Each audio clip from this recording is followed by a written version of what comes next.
right, getting in breaking inputs. The Supreme Court has ruled constitutional courts cannot fix the deadlines for the president or for the governor to act on bills. It says that they must adopt dialogue. The Supreme Court has also noted that timelines cannot be imposed on the president or governors to decide on the pending bills. However, they will take a decision in reasonable time. Governors cannot sit on the bill endlessly. If so, limited judicial review can kick in. Let's quickly go across to Ananya Bhatnagar, who will in fact be putting that into perspective for us. Ananya, there's also the talk about deemed assent. What does that mean, and why has there been this unanimous opinion over the role of the governor and the president when it comes to bills?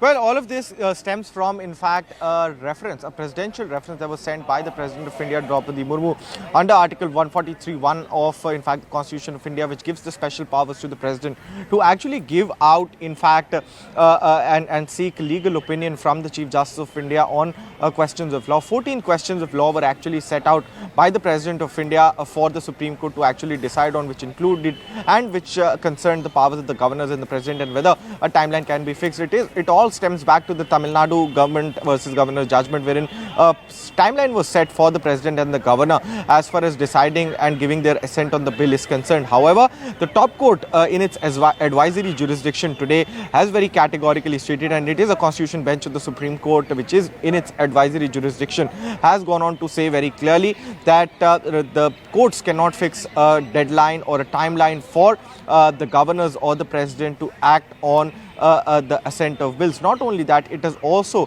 limited its scope of the special powers that it has under Article 142 of the Constitution of India to do complete justice.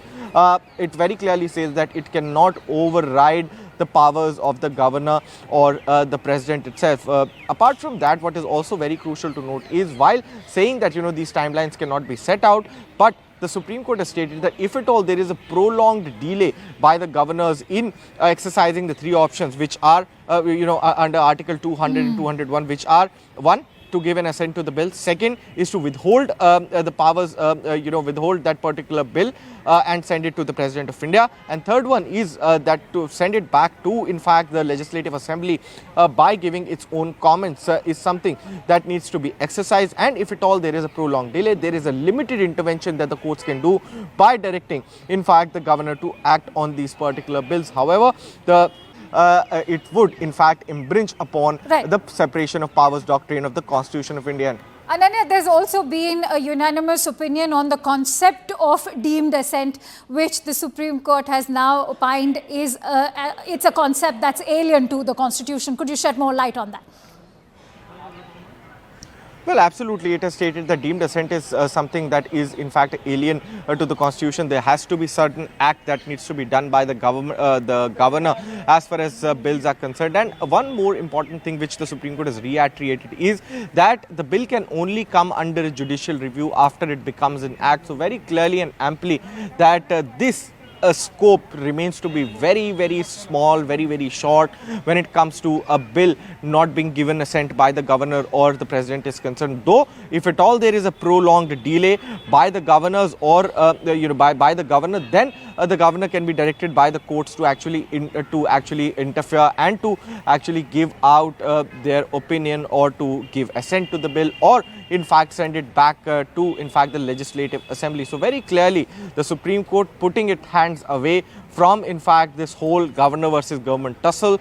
Though one thing is for clarity, and for the clarity for viewers as well, this is not, in fact, the judicial discretion of the Supreme Court. It is an advisory jurisdiction under which this judgment of the Constitution bench has been passed. However, there have been ample judgments of the Supreme Court in the past which say that even an opinion given in the advisory jurisdiction of the Supreme Court actually supersedes various judgments. So if at all the government wants, now it can actually come up and challenge this particular judgment of April 8, 2025, wherein there were timelines set for the governor and, in fact, the President of India to decide on the bills with regards to Tamil Nadu. And that is something, that could happen in the next few weeks. So we'll have to wait and watch if the government decides to file a review application, a review petition in order and in consonance with the advisory jurisdiction that has come. To the give our advisory viewers a judgment quick that has come in recap, from the Ananya, topmost court of the also country take itself. our viewers through what Article 143 actually states when it comes to presidential reference, because remember,